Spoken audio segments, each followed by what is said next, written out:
the Chinese Center, as well as the Silk Roads program and Langfang government to demonstrate culture as the catalyst to actualize education for all. It is a basic human right with its arts lifelong learning as our battle cry.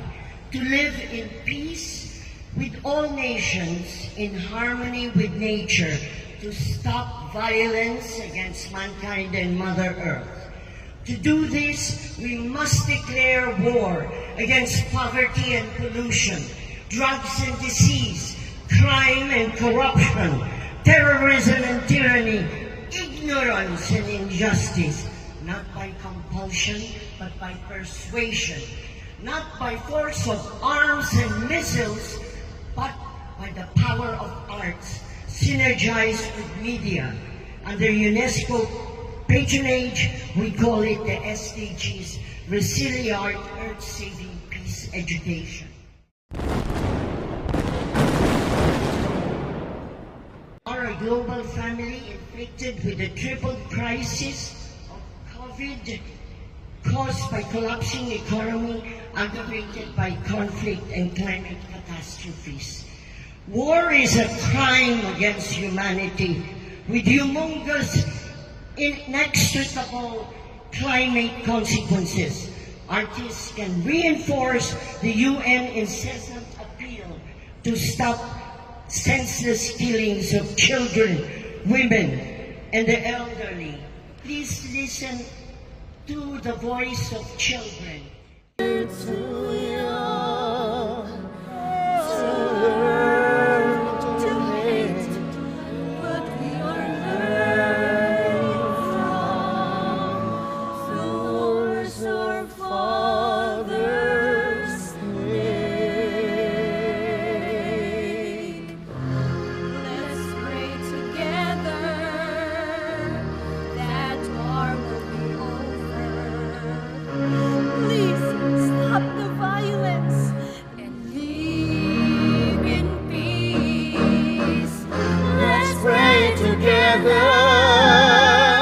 Lord, heal our land.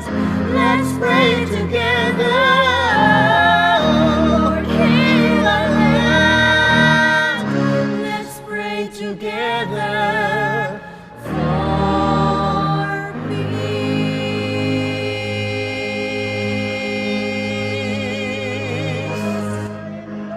Refuse to surrender to the grim reality of extinction of life. I am an optimist, and with the faith that ITI leaders gathered all over the world will be the generals to collectively lead us to victory. We must reach all sectors with a loud, thunderous, sustainable cry for ceasefire and climate justice, re-echoed, deliberately reverberating to conscientize everyone that we must stop bias and prejudice for nations to coexist harmoniously without breaching 1.5 degrees centigrade of overheating the earth, or Armageddon will happen. Respect for human rights is the guaranteed platform for responding to this frightening situation we face.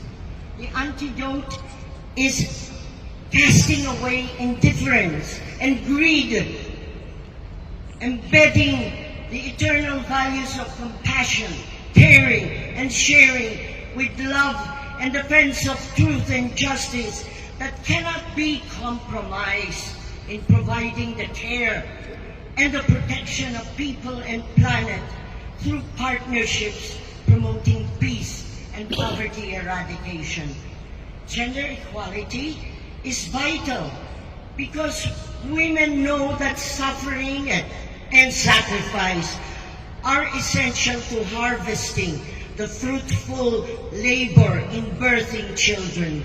Parents teach our children ethics and good manners. Honesty is the best policy. We orient them to say sorry if there is any offense or wrongdoing. There is openness to forgive when there is contrition and hopefully reparation offered so that there can be understanding and casting away hate. Early education begins in the home. Not only do we think of wealth with our natural resources, which we must judicially and sensitively undertake, but it is in the wealth of human resources, our cultural traditions, the expertise of our artists, that we can empower our nation to benefit all with our diverse heritage and indigenous heritage. Besides pushing for nuclear disarmament, we must defuse the ecological time bomb of global warming. We must do it today to save tomorrow. Every medium must be used for education, a crusade, the moral equivalent of war in confronting climate and violence. We must wage it safely. To save the earth, we need a change in attitude, lifestyle, consumption, habits of thinking, and also the way of viewing creation. If we implement this battle plan collectively, we can overcome.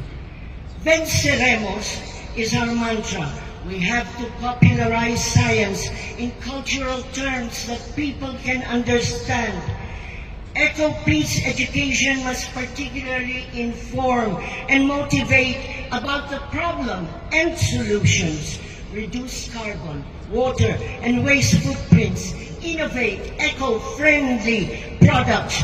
Use renewable energy. Garbage recycling and composting.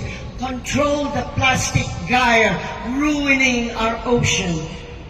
Our Philippine Center provide the Earth Savers cultural caregiving, training for empowerment, healing trauma, generating creative industries to vulnerable groups who confront bias and prejudice to build the confidence and capacity for innovation, for flexibility, critical thinking, freedom of expression, courage of commitment to secure the dream of a dignified and peaceful life. Yes, even those in physical, mental, economic, and social disability have a gold mine of talent that we can dig with perseverance, passion, patience for the marginalized, the inclusive, interdisciplinary, intercultural, interfaith, intergenerational techno-art dreams methodology means development, rehabilitation, education for arts, media, science, and sports. Thus, we outreach the grassroots with 6 times a week with broadcasts to reach them and provide them through comics, radio, and television, soap opera-style dramatic stories, which has been bannered by CNN for social change.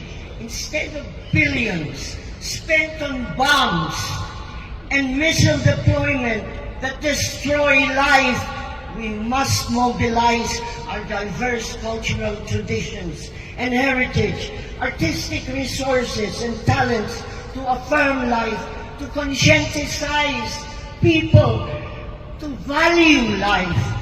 We must veer away from the concept of the elite. We are proposing a capital investment funding for SDGs, culture, education, debt swap for countries. Equally threatened are our indigenous communities. Like our endangered species, we must preserve biocultural diversity and encourage creative industries. Yes, as artists, we can be game changers. We instituted awards, organized contests, poetry, music, painting, on the SDGs. We even assisted the beauty contest on the environment, now very popular as Miss Earth.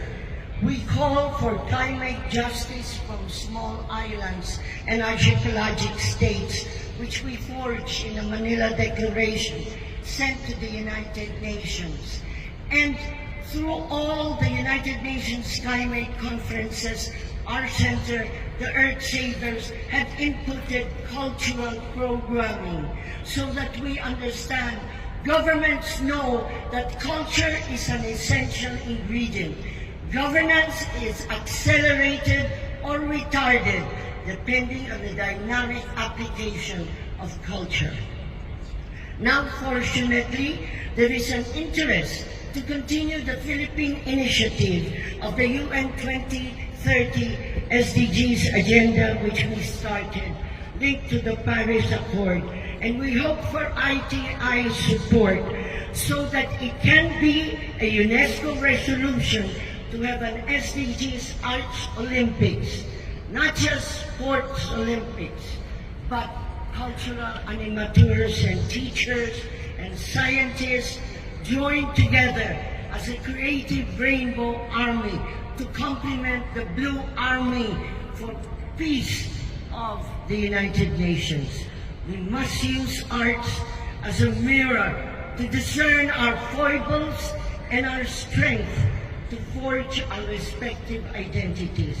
It is an armor against our social ills. It is a memory bank. We cannot forget, we cannot have amnesia about the disasters of war and the overheating of the earth.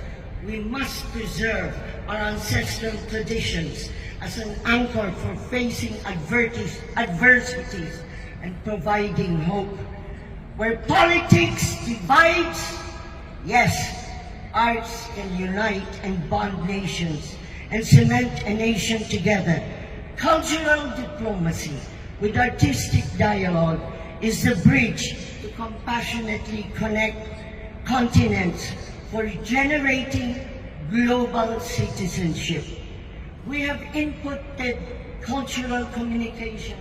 I hope that you can listen to a very short excerpt of UNESCO MPGs saying that, you know, what is really needed is conscience and heart, Dear friends, not just I'd science. like to thank Cecile Guidot Alvarez, UNESCO Artist for Peace. I'd like also to say that indeed what you do, Cecile, is very, very important for us.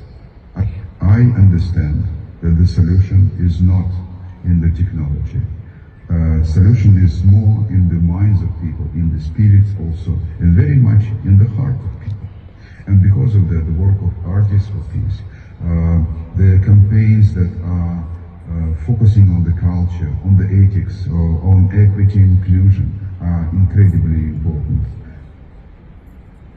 It is an honor to join you today for this banquet, Savers, Dreams and Song, an organization that shares UNESCO's commitment to fostering sustainable development and peace, with a particular focus on empowering marginalized groups, including people with disabilities, women, youth, and also indigenous peoples.